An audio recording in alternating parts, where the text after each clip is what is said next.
दोस्तों आप सबका स्वागत है मेरे इस चैनल में। दोस्तों आज हम CSS का ट्यूटोरियल वीडियो नंबर 2 इसमें हम देखेंगे how to link CSS to HTML file. हमारे पास 3 तरीके हैं जिससे हम CSS के स्टाइल को HTML के साथ लिंक कर सकते हैं। सबसे पहला है एक्सटर्नल CSS, सेकंड है इंटरनल CSS और तीसरा इनलाइन CSS। तो आइए अब हम सबके बारे में एक एक करके जानते हैं। सबसे पहले हम एक्सटर्नल CSS को देखते हैं। एक्सटर्नल CSS क्या करता है, वो बहुत ही आसान कर देता है। जब वेबसाइट काफी ज्यादा पेजों की होती है और वो लिंक होती है एक CSS फाइल से, तो अगर हम एक CSS फाइल में चेंजेस कर दें तो वो सारे वेबसाइट के जो भी पेजेस हैं वो अपने आप ऑटोमेटिकली चेंज हो जाते हैं। तो इससे समय बचता है। हमें CSS को HTML में ऐड करने के लिए लिंक एलिमेंट का यूज करना पड़ता है, और जो ये लिंक एलिमेंट होता है वो सिंगल लाइन एलिमेंट है, और वो हमें हेड जो सेक्शन है उसके अंदर हमें इसको इंक्लूड करना पड़ता है लिंक एलिमेंट को। तो यहाँ पर हेड ओपनिंग हेड क्लोजिंग, तो उसके बीच में हमारा लिंक एलिमेंट हमने ऐड कर दिया है। और लिंक एलिमेंट के अंदर हमें REL मतलब relationship between the external file and the current file, और यहाँ पर ये स्टाइल शीट होगा क्योंकि हम CSS के साथ लिंक कर रहे हैं। तो REL जो रिलेशन बनेगा वो बनेगा स्टाइल शीट, ये यहाँ पर हमें रखना है जब भी हम CSS को लिंक कर रहे हैं। फिर उसके बाद HREF हाइपर टेक्स्ट रेफरेंस, और ये हमने पिछले वीडियो में पढ़ लिया था। और ये HREF ये रेफरेंस होता है, जो लोकेशन होता है जहां पर हमारा CSS फाइल होता है उसको ये इंडिकेट करता है। यहाँ पर 2 केस हो सकते हैं। एक सबसे पहला जिसमें HTML और CSS फाइल सेम फोल्डर के अंदर हो, लेकिन एक दूसरा केस भी हो सकता है जिसमें HTML and CSS file different folder में। तो वहां पर जो ये लिंक एलिमेंट है उसके अंदर REL ये तो सेम रहेगा, यानी डबल कोट के अंदर स्टाइल शीट, और जो HREF है जो हाइपर टेक्स्ट रेफरेंस है उसमें जो डबल कोट के अंदर सबसे पहले फोल्डर नेम, फिर उसके बाद स्लैश, फिर उसके बाद फाइल नेम जो CSS। यहाँ पर जो भी CSS का फाइल हम सेव करेंगे उसे हमें .css एक्सटेंशन के साथ सेव करना है। अब हम एक्सटर्नल CSS का एग्जांपल देखते हैं। सबसे पहले ये हमारा एक स्टैंडर्ड कोड है जो HTML का कोड है जिसमें हमें ये सब मेंशन करना पड़ता है। यहाँ पर हमने जो नई चीज ऐड की है हेड के अंदर लिंक, और लिंक के अंदर जो हमने पिछले उसमें देखा था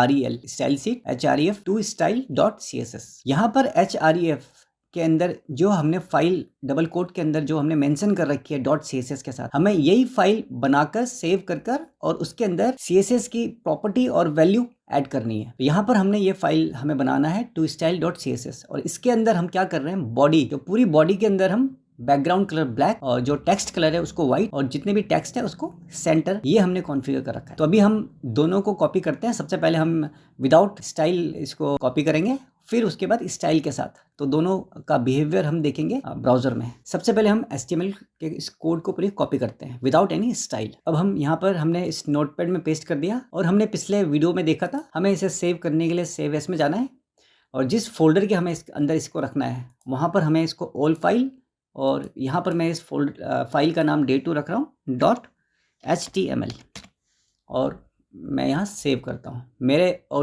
यहाँ पर एक day2.html नाम का फाइल है, तो इसीलिए मैं इसको ओवरराइट कर रहा हूँ। अब हमें day2 फोल्डर को राइट क्लिक करना है और उसे ओपन विथ, मैं यहाँ फायरफॉक्स ब्राउज़र का इस्तेमाल कर रहा हूँ, आप इसे किसी भी ब्राउज़र में ओपन कर सकते हैं।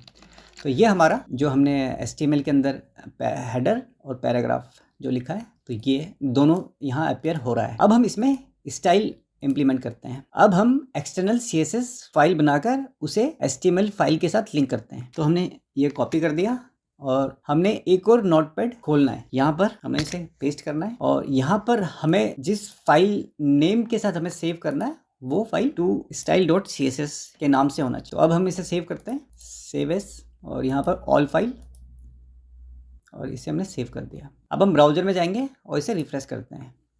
तो अब आप देख रहे हो जो हमारा हमने एक्सटर्नल CSS इंप्लीमेंट किया हुआ है वो यहाँ पर अपीयर हो रहा है, उसके ही हिसाब से स्टाइलिंग अपीयर हो रही है। तो ये एग्जांपल है एक्सटर्नल CSS का। तो अगर आप इसमें कुछ भी चेंजेस करना चाहते हैं, जैसे हम इसमें करते हैं font size 50 pixel control S, और फिर इसे हमने यहाँ रिफ्रेश कर दिया। तो ये जो हमने फॉन्ट साइज चेंज किया तो ये फॉन्ट काफ़ी बड़ा हो गया है। तो ये था एग्जांपल एक्सटर्नल CSS का। अब हम बात करते हैं सेकंड मेथड जो है इंटरनल CSS। ये हम तब इस्तेमाल करते हैं जब वेबसाइट में कोई भी सिंगल पेज को यूनिक स्टाइल देना होता है, या फिर रिक्वायरमेंट है किसी यूनिक स्टाइल की ओनली फॉर वन पेज। इस इंटरनल CSS को इम्प्लीमेंट करने के लिए हमें स्टाइल जो हमारा टैग है उसके अंदर हमें CSS की प्रॉपर्टी लिखनी होती है, और जो ये स्टाइल ओपन और स्टाइल क्लोज जो हमारा टैग है वो हेड सेक्शन के अंदर इंक्लूड होता है। तो ये हमारा इंटरनल CSS का एक एग्जांपल है। इसमें अभी हमने विदाउट ये हमारा एक पहला स्टैंडर्ड HTML कोड है जिसमें हमने H1 और P डिफाइन कर रखा है, और अभी हमने इसमें स्टाइलिंग नहीं की है। और अगर हमें इसको स्टाइल करना है तो हमें इसमें ये इम्प्लीमेंट करना होगा। स्टाइल के अंदर, हेड के अंदर स्टाइल ओपन, स्टाइल क्लोज, फिर हेड क्लोज, और इसके अंदर हमें ये इम्प्लीमेंट करना होगा बॉडी और H1। बॉडी जो है वो पूरा पेज को टारगेट करेगा और H1 ओनली इस H को करेगा, और P के लिए हमने कुछ डिफाइन नहीं किया है।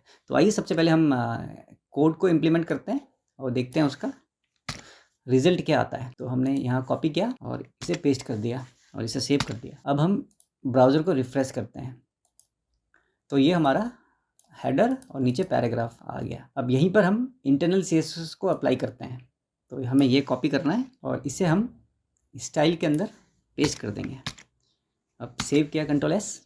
अब हम ब्राउज़र को रिफ्रेश करते हैं। तो अभी आप देख रहे हो जो हमने इम्प्लीमेंट किया था बैकग्राउंड कलर, और जो हमने हेडर को टेक्स्ट कलर वाइट था, और पैराग्राफ ये डिफ़ॉल्ट है। तो ये हमारा है इंटरनल CSS का एग्जाम्पल। अब हम तीसरा जो मेथड है उसको देखते हैं, जो है इनलाइन CSS। अगर सिंगल पेज में सिंगल एलिमेंट की कोई यूनिक रिक्वायरमेंट है तो हम इनलाइन CSS मेथड का इस्तेमाल करेंगे। आपने इंटरनल में देखा था कि सिंगल पेज की रिक्वायरमेंट थी वो, लेकिन यहाँ पर single page plus single element, क्योंकि ये जो इनलाइन CSS है वो एलिमेंट के अंदर, स्टाइल के अंदर इंप्लीमेंट होता है। आइए अब हम इंटरनल CSS का एक एग्जांपल देखते हैं। ये हमारा एक स्टैंडर्ड HTML हेडर है, उसके अंदर हम देख रहे हैं ये हमारा H1 एलिमेंट है, ये P है। और अगर हमें इसमें इनलाइन CSS इंप्लीमेंट करना है तो हमने इसमें स्टाइल को इंक्लूड कर दिया। Style is equal to code के अंदर ये CSS प्रॉपर्टी और वैल्यू। सबसे पहला background colour red, colour white, text align centre, और हमें किसको चेंज करना है, ये हमारा टेक्स्ट है, दिस इज हेडिंग। और पैराग्राफ के अंदर हमने पैडिंग इंक्लूड कर दिया 20 pixel, background colour black, colour white, font size 30, text align centre.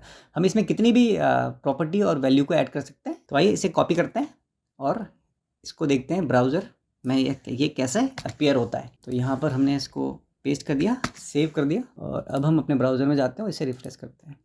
तो अभी आप देख रहे हो हेडर और जो पैराग्राफ है, हेडिंग और पैराग्राफ दोनों ही चेंज हो गया। जो हमने इनलाइन CSS किया था वो इम्प्लीमेंट हो चुका है। दोस्तों उम्मीद करता हूँ आपको ये वीडियो इन्फॉर्मेटिव लगा होगा।